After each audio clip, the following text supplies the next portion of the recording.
Bienvenidos y bienvenidas a este ciclo de entrevistas INDH a 50 años del golpe de Estado, en que estamos hablando del rol de los medios de comunicación frente al negacionismo.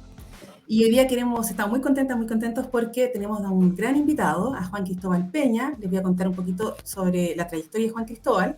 Juan Cristóbal es escritor, es periodista de la Universidad Diego Portales y dirige el Magíster en Escritura Narrativa de la Universidad Alberto Hurtado. Es autor de interesantes libros como Jóvenes Pistoleros, La secreta vida literaria de Augusto Pinochet, Los fusileros y La vida en llamas. Entre sus reconocimientos se cuentan el Premio Nuevo Periodismo Iberoamericano de la Fundación Gabriel García Márquez, el Premio Lorenzo Natali de la Unión Europea y también el Premio Periodismo de Excelencia de la Universidad Alberto Hurtado. Además, es académico de la Universidad Alberto Hurtado de la carrera de Periodismo. Bienvenido, Juan Cristóbal. Muchas gracias por la invitación, Patricia, a ti y a toda la gente del INDH.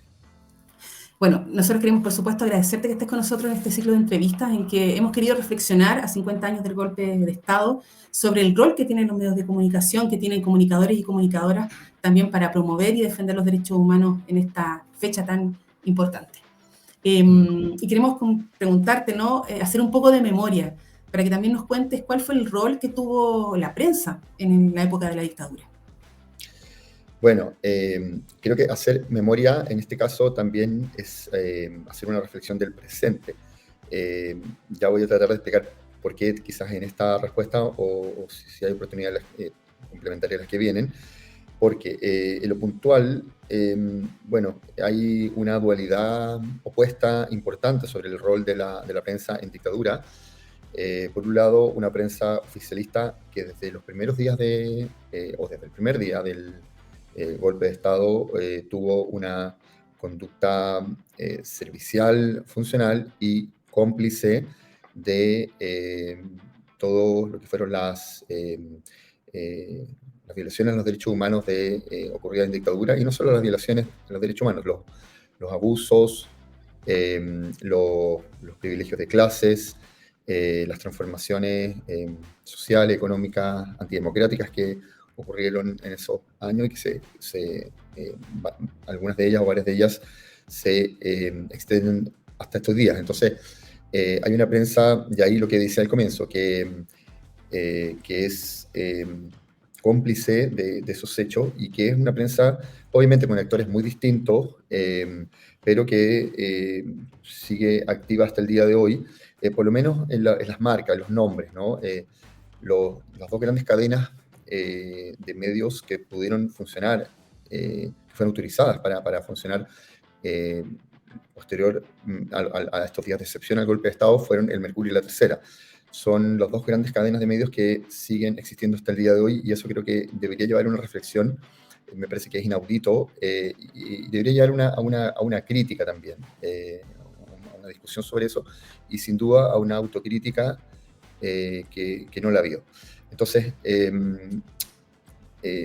está este actor que fue partícipe de esa dictadura, fue la dictadura cívico-militar, lo cual no quiero decir que, obviamente, que sean los mismos periodistas que han trabajado en esos medios. Yo mismo trabajé en La Tercera, ¿no? Y trabajé en el Mercurio también en los años 90.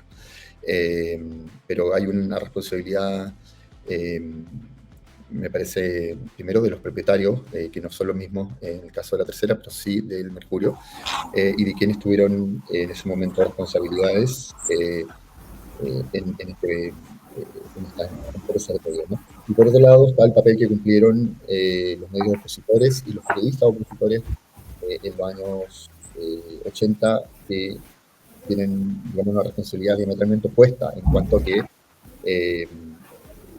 gracias al papel de los medios hubo una denuncia oportuna, valiente, sobre lo que había ocurrido en los años 70 y seguía ocurriendo de alguna forma, o sea, seguía ocurriendo en violaciones de los derechos humanos en los años 80, donde me parece que podemos sentirnos muy orgullosos del periodismo que se hizo en ese entonces y que también heredero de lo que en parte se siguió haciendo posteriormente en transición a la democracia y hasta el día de hoy. Juan Cristóbal, precisamente es interesante lo que comentas, porque en dictadura son estos dos polos, ¿no? Un periodismo que omite, y no solamente omite, también tergiversa hechos, inventa incluso hechos, ¿no? Cambia hechos y otro periodismo que los defiende. Entonces, en el fondo, también muchas veces recordamos este periodismo en el cual, por ejemplo, se tituló Exterminados como ratones, que es un titular que ya lleva 48 años exactamente, ahora en el mes de julio. Y por otro lado tenemos un periodismo que fue irónico también, que fue combativo, que fue propositivo. Entonces, en el fondo, quisiera como ahondar un poco más, ¿no? Con esa historia, con ese acervo histórico. ¿Cómo es el momento? ¿Cómo crees hoy día que se están tratando los crímenes políticos en dictadura en nuestros medios de comunicación en este momento, a 50 años? A ver, en relación a lo que decía anteriormente, me parece que la prensa que tuvo responsabilidad en los crímenes y los abusos de esos años no ha hecho un mea culpa. Y es más, probablemente es la única institución que no ha hecho un mea culpa. Lo ha hecho el Poder Judicial, lo ha hecho el mundo político también, lo han hecho las Fuerzas Armadas. Sin ir más lejos, recién nada más la jefatura de la Armada hizo un reconocimiento de un nunca más, ¿no? O algo parecido a eso. Nunca escuchamos nada y no hemos escuchado nada hasta el día de hoy sobre eso, por ejemplo, desde quienes son los herederos digamos, El Mercurio y los diarios asociados, entre ellos La Segunda, responsable de ese infame titular, que debe ser uno de los titulares más infames Sí. De la prensa nacional, y no el único, también hay otros muy célebres también, como No existen tales desaparecidos, y el diario La Tercera en ese momento, El Mercurio, también titularon haciéndose eco de las versiones de un modo menos grosero, pero no lo hicieron. Entonces, en ese sentido, claro, hay un déficit que se traslada al modo en que se cubren las violaciones a los derechos humanos hoy en día, tanto en dictadura como violaciones a los derechos humanos o riesgos de violaciones y por tanto amenaza a la democracia, porque al fin de cuentas también está asociado a eso.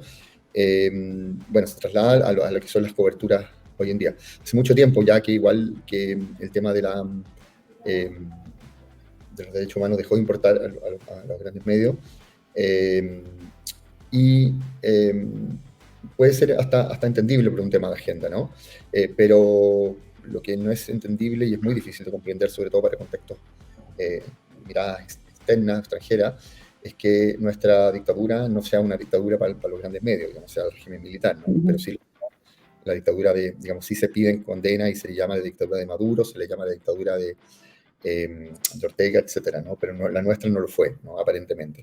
A partir de esos significados, esos símbolos que pueden parecer inocuos, me parece que hay una gran trascendencia sobre el peso, el valor que se le da a esos temas, la visión, la perspectiva en derechos humanos que hay con coberturas con temas de violencia, como pueden ser temas habituales como la delincuencia, por ejemplo, donde me parece que también hay un déficit importante ahí.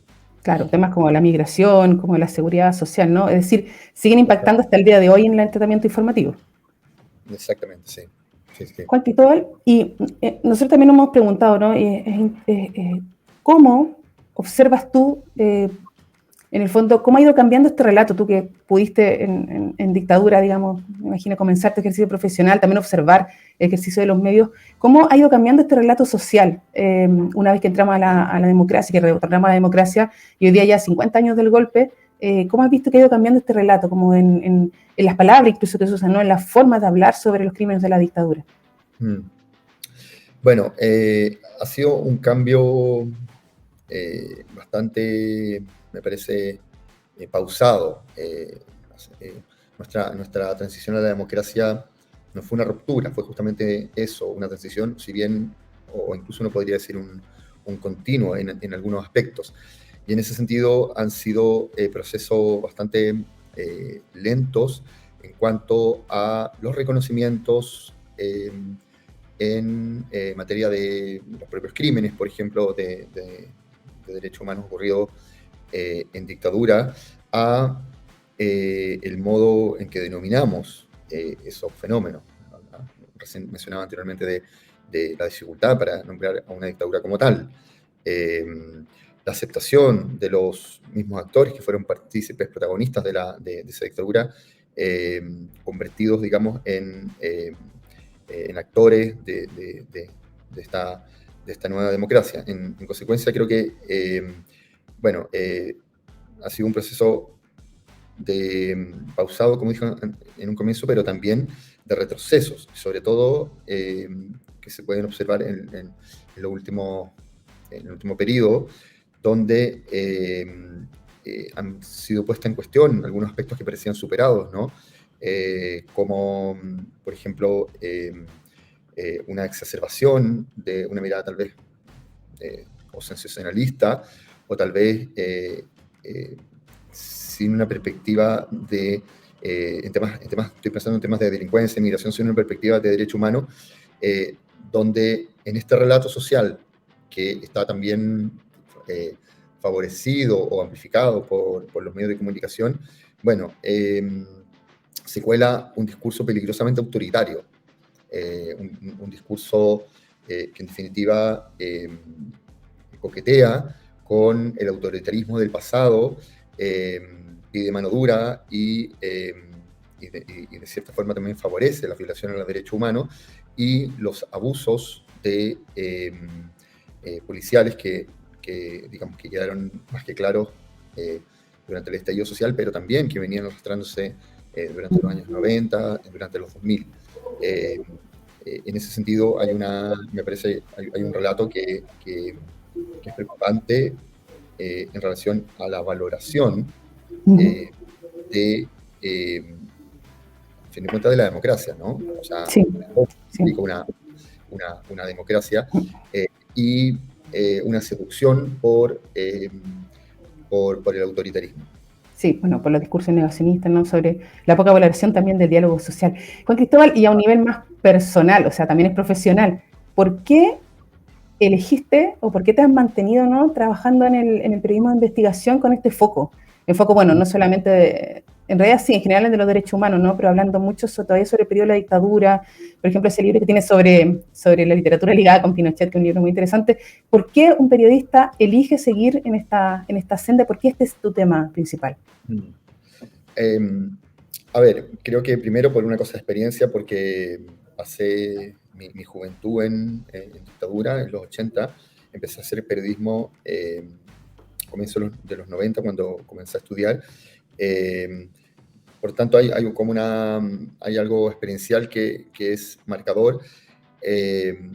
Y creo que también, sin ser pretencioso, pero que son temas que no están enteramente resueltos o que tienen una cara B que me parece interesante de mirar, ya no como era, por ejemplo, el año 80, en los años 90, con una necesidad de denuncia directamente a esos hechos, sino que una revisión de la complejidad de esos fenómenos, particularmente por ejemplo, a ver, en el caso de la violencia subversiva de los años 90, procurar explicarla, procurar entenderla y más allá de una mirada también simplificadora, ¿no?, de la condena a la violencia, ¿no?, que parece quedarse, los discursos parecen, digamos, no ir más allá de eso. Y por otro lado, por ejemplo, el libro que mencionabas tú sobre la biblioteca de Pinochet, bueno, procurar también entender a esos, por ejemplo, un personaje como ese que ha sido tildado de un personaje básico, un personaje ramplón, pero que tampoco lo era tanto, digamos, ¿no? Y eso me parece también interesante, desafiar esas creencias que quedaron instaladas en quienes combatieron a la dictadura, sino que era una persona que tenía un complejo de inferioridad intelectual, pero que tenía igual una formación académica e intelectual. Me parece interesante poder mirar esos fenómenos con distancia. Probablemente haber dicho esto en los 80, los 90 hubiera sido difícil, ¿no? Sí. Pero hoy en día se pueden mirar con más perspectiva, y es lo que me interesa también, mirar los hechos con una perspectiva que otorga y favorece la distancia, y también, pero por cierto con una mirada crítica y con una postura al respecto. Juan Cristóbal, y para cerrar, quería preguntarte, a propósito, claro, de tu ejercicio profesional como periodista de investigación, pero también como docente. también como alguien que está pensando, ¿no?, cómo formamos a comunicadores y comunicadoras de hoy en la Universidad Alberto Hurtado. ¿Cuáles son, tú crees, que los referentes a los que tenemos que poner atención, ¿no?, para avanzar hacia una prensa? Porque es importante también creer que es posible, ¿no?, hacia una prensa que promueva y que proteja y que defienda los derechos humanos, ¿cierto?, esta cultura de derechos humanos, porque sin duda la prensa es un actor preponderante hoy día, que aunque existen muchas redes sociales, existe mucha comunicación digital, lo que pasa, lo que ocurre en la prensa oficial, digamos, en la prensa masiva, sigue repercutiendo en lo que se conversa en otros espacios. Entonces, ¿cuáles crees tú que pueden ser referentes que nos orienten tanto en este ejercicio profesional como también en la formación de quienes están hoy día con este interés, ¿no?, del periodismo? Bueno, los referentes están internamente a partir de alguna experiencia de proyectos periodísticos y algunos medios, o sea, perdón, algunos periodistas hombres y sobre todo mujeres, digamos, que son, por ejemplo, las que más destacaron en dictadura y luego han seguido gravitando en los años 90 en adelante. No quiero entrar a especificar nombres, hay montones, ¿no? Pero creo que ahí la clave es como es dar cuenta de referentes internos que han seguido ejerciendo el periodismo con distancia, sin seducción por el poder y con una mirada crítica, entendiendo que el periodismo se ejerce de un lugar distinto, primero a la militancia y luego de un lugar ajeno a los salones, digamos, estos tentadores salones de los canapés y de las copas, digamos, de los cócteles de los salones, digamos, del poder, ¿no? Me parece que hay que mirar esos referentes de la gente que ha tenido la independencia, sobre todo, ¿no? Y a veces con costos bastante altos. Y lo que se hace fuera también de Chile, ¿no? Que se hace bueno, incluso en el mundo anglosajón, en Estados Unidos, en Europa, donde me parece que con todas las dificultades que tiene el periodismo a nivel mundial, bueno, por lo menos uno puede ver ejemplos de mayor diversidad, primero, en voces y la amplificación de voces. Puede ver también lo que es las distinciones de un periodismo que no se debe, y me parece que es uno de los grandes problemas de Chile, a los intereses económicos de sus pautas periodísticas, ¿no? Creo que el mayor problema en Chile ha sido que las pautas están, o sea, y los medios están supeditados a sus propietarios cuyos intereses están vinculados a múltiples otros intereses económicos. Entonces, por tanto, también, de cierta forma, la pauta está secuestrada por esos intereses. Creo que hay que observar otros modelos, tanto legislativos como estructuras mediáticas, de proyectos, no quiero llamarlo alternativos, porque suenan un poco hippies, pero sí de proyectos más autónomos, más independientes, al poder económico, sobre todo, ¿no? Que me parece que es lo que entraba, a fin de cuentas, un pluralismo y en definitiva, una libertad de expresión plena, ¿no? Entonces, creo que hay que asomar la cabeza a otras culturas, a otros países sobre el modo en que se está haciendo periodismo y, insisto, con todas las dificultades que son comunes planetariamente, y la mayor diversidad y menor concentración de medios que existen en varios otros países. Claro, sí. No es fácil igual, porque bueno, tú me preguntabas por el tema también de la docencia, ¿no? O sea, cómo se puede formar eso. Me parece que, bueno, hay que ir como por partes, pero y los discursos a veces, no sé, pues nos sirven mucho también, pero creo que también el tema de formación en perspectiva de derechos humanos es importante y diferenciarlo, como decía al comienzo, de la militancia. No hay por qué tener Sí. una militancia para tener una perspectiva, una mirada cuidadosa, respetuosa y que cautele digamos, normas más elementales en términos de derechos humanos de los ciudadanos, ¿no? Eso, Sí. creo Bueno, que es uno de los grandes desafíos también de la escuela, digamos, ¿no? Alejarlos de la militancia también creo que es importante si es que se quiere hacer periodismo, pero también, y si se quiere hacer periodismo también, mirarlo con esa perspectiva. Sí, de alguna forma el Instituto Nacional de Derechos Humanos y la Universidad Alberto Hurtado han avanzado, ¿no? Con el Diplomado en Comunicación y Derechos Humanos, que es una de las iniciativas que me parece que es sumamente destacable. Entonces, también, como decías, ¿no? Más medios, pero también más voces. No siempre más medios, son más voces. Bueno, te queríamos agradecer, Juan Cristóbal, tu interesante reflexión también, esta revisión histórica, ¿no? De alguna forma, rápidamente, de cómo ha ido cambiando el periodismo y cuál fue el rol durante la dictadura en esta fecha tan importante, ¿no? En este año de conmemoración de los 50 años del golpe de Estado. Te agradecemos, y a quienes también nos acompañaron en esta entrevista le queremos contar que también están disponibles las entrevistas a la periodista Carolina Urrejola y al sociólogo Manuel Guerrero, que es parte de estas 3 entrevistas de este ciclo para pensar cómo los medios de comunicación social hoy día pueden aportar en el combate al negacionismo y en la defensa y en la protección también de los derechos humanos. Muchas gracias, Juan Cristóbal. Gracias a usted. Chao, Patricia.